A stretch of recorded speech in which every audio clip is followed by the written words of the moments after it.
Olá, turma, tudo bem? Meu nome é Graziela, sou professora da Universidade Veiga de Almeida e, a pedido do professor Ângelo, vim falar um pouquinho com vocês sobre o artigo de opinião.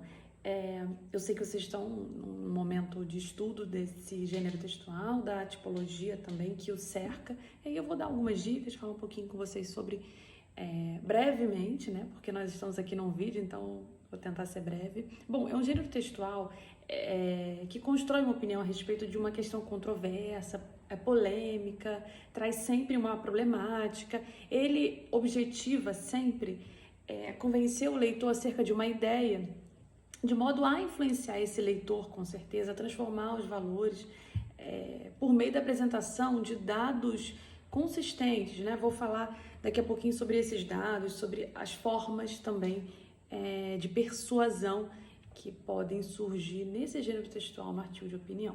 Ele pode também e deve, né, o artigo de opinião deve apresentar temas atuais, de alguma maneira abordar temas atuais, de ordem social, econômica, política, cultural, relevante para os leitores, de modo que esse conteúdo, né, faça parte da pauta geral, né, sobre o que se fala no momento. Então ele prioriza também, o artigo de opinião, ele prioriza a análise dos acontecimentos, dos fatos, né, que perpassam a nossa sociedade. Agora, do ponto de vista do autor do gênero textual, né, desse gênero textual do artigo de opinião, porque é um texto de fato opinativo, né? Há textos que circulam nas mídias, na mídia como imprensa, né, como texto jornalístico, que não são de caráter opinativo. O artigo de opinião é de caráter opinativo e ele tem a assinatura de alguém, normalmente de uma pessoa que seja autorizada a falar sobre aquele assunto, né?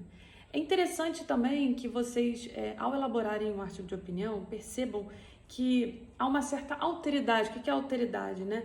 É saber da presença do outro, né? Saber que o outro existe naquela relação comunicativa, né? Na interação.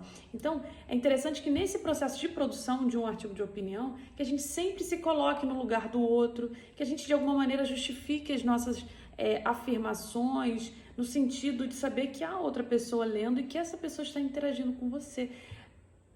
É normal também que até na elaboração do artigo de opinião, o uso do vocativo você, né? Para justamente mostrar, estou preocupado com o que você lê, com a forma como você recebe esse conteúdo. Tudo isso é muito importante no artigo de opinião. Até que para demonstrar um certo dialogismo, né? Isso conta bastante, né? O leitor espera isso, a gente tem sempre que se preocupar com o leitor. Então, o artigo de opinião é um texto que vai versar, né, sobre uma temática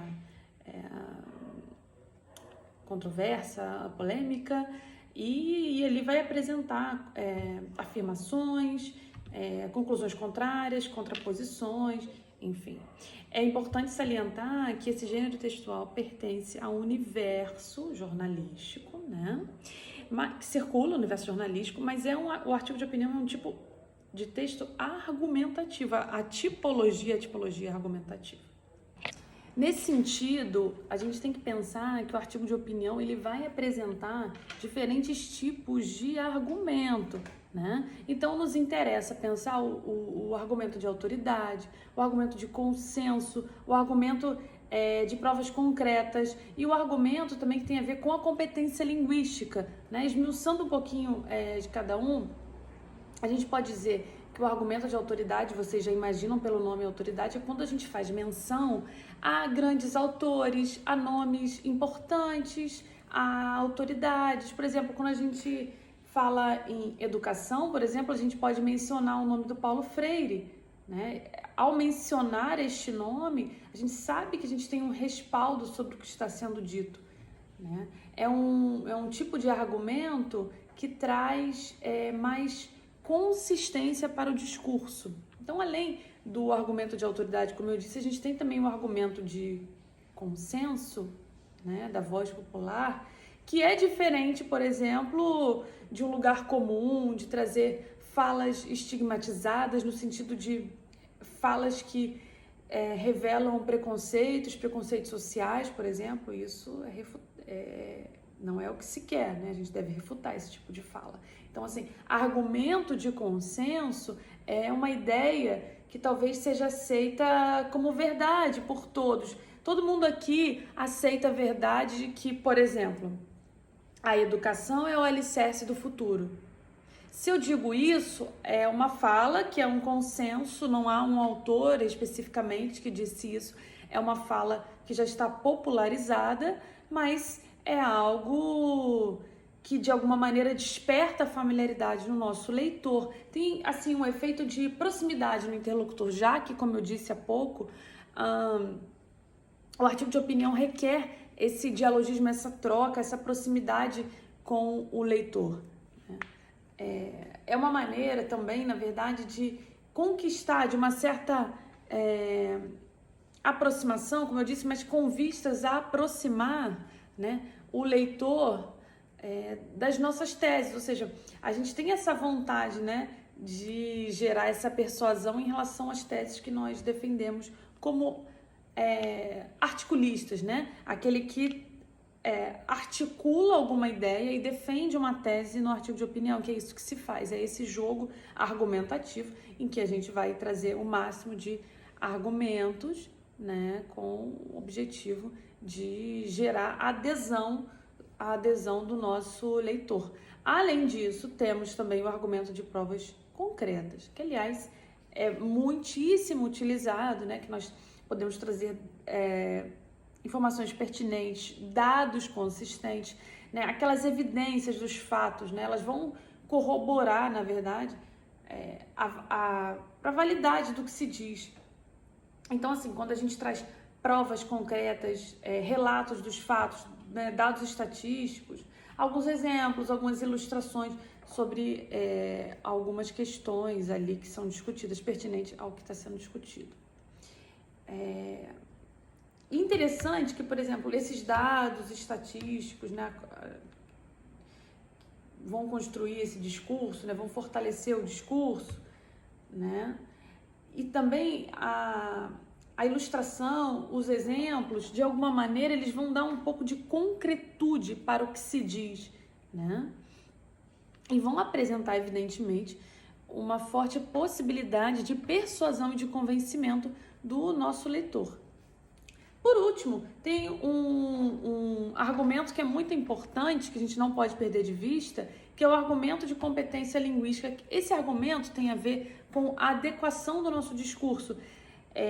No uso da linguagem, efetivamente. Será que estamos usando a linguagem adequada para o nosso público? Nós temos consciência ali de qual é o nosso público, quem está lendo esse texto, né? Então, nós vamos buscar efeitos argumentativos, efeitos retóricos, com o objetivo mesmo de envolver o nosso leitor no artigo de opinião. E isso tem a ver com as escolhas linguísticas, com as formas verbais, até com as locuções, os advérbios, a forma como a gente nominaliza, adjetiva os termos, né, no nosso texto, quanto à elaboração do texto. O estilo a ser escolhido, né, também vai gerar persuasão, a forma como você escolhe as palavras, o campo semântico vai ser adotado ali nesse texto, tá? Aliás, esse fator vai ser um fator assim, realmente importantíssimo para estabelecer uma relação entre o autor e o leitor no artigo de opinião. E ainda é importante mencionar que o artigo de opinião ele utiliza uma linguagem acessível ao interlocutor a que se destina, né, o texto. Acessível no sentido de uma sintaxe acessível, ou seja, da colocação dos termos, né? É um tipo de linguagem que é uma linguagem, em relação ao nível, é uma linguagem que apresenta um certo cuidado com relação às regras, né? Mas que não deve apresentar aquele preciosismo em relação à distribuição dos termos na oração, né? Então a gente tem que optar por ordem direta, sujeito, verbo, complemento, termo acessório, né? E evitar aquelas sintaxes mais complexas em que os termos são dispostos de outra maneira que não a ordem direta. E é um gênero textual que pode se valer de muitos recursos linguísticos, né? Sobretudo dos operadores argumentativos, né? Aqueles operadores argumentativos que vocês já estudaram bastante nas orações subordinadas, por exemplo, as orações coordenadas. Por que nós estudamos aquelas conjunções todas, né? Para que a gente saiba articular as orações mais complexas, orações subordinadas, por exemplo.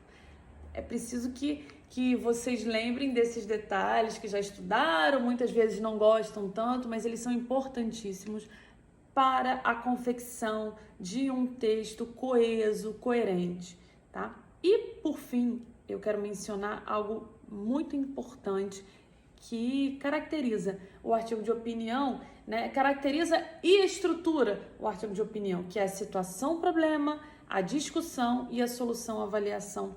E nessa ordem, viu? A gente precisa trazer uma situação-problema. Qual é o questionamento? Qual é a problemática? Né? Depois a gente traz essa discussão, a solução, a avaliação. Então, na situação-problema, é quando o autor do artigo de opinião coloca a questão a ser desenvolvida para guiar o leitor, né, ao que virá adiante. É meio que uma introdução, mas uma introdução que contém a situação-problema, que traz a discussão à tona, a problemática. E essa problemática pode ser colocada, inclusive, por meio de uma pergunta direta, uma pergunta indireta. Então, o artigo de opinião e até outros gêneros textuais que carregam esse nome artigo, normalmente trazem uma situação-problema logo no início do texto. Em seguida, a gente desenvolve. Lembra? Introdução, desenvolvimento e conclusão. A gente vai ter situação, problema, discussão e solução, avaliação. Então, trouxe ali o problema, discussão e tal. Depois a gente traz, né, a discussão em si. Qual é o desenvolvimento a partir daquela problemática que você trouxe ali no início do seu artigo de opinião. Quando você expõe, então, os argumentos, constrói, né, a opinião e mostra a reflexão acerca do problema examinado. E na solução, avaliação, é quando a gente evidencia a resposta à questão proposta lá em cima, na situação problema. Então é muito importante que a gente saiba articular o texto pensando as nossas intenções e pensando o público que vai recepcionar o nosso texto, qual o veículo de comunicação, qual é o viés que se coloca naquela situação comunicativa, qual é o seu público leitor. Isso é muito importante, porque por mais que você escreva o texto somente com os seus colegas ou com você mesmo, você e o seu computador, você está pensando quem é o meu interlocutor, ou seja, vocês têm que pensar no sentido da aceitabilidade, quem vai ler esse texto. Então, a presença do outro já se coloca mesmo que você esteja aqui na solitude do lar, né? É importante sempre pensar quem vai recepcionar, porque esse seu público já vai de alguma maneira interferir na produção do seu texto. E articule o texto da melhor forma possível, pensando, estou sendo claro? Estou fazendo uso das melhores formas gramaticais? Fiz as melhores escolhas linguísticas? Né? Ou seja, tente ser preciso e claro no texto, sobretudo na argumentação. E caprichem sempre na construção dos argumentos. Um beijo e bom trabalho!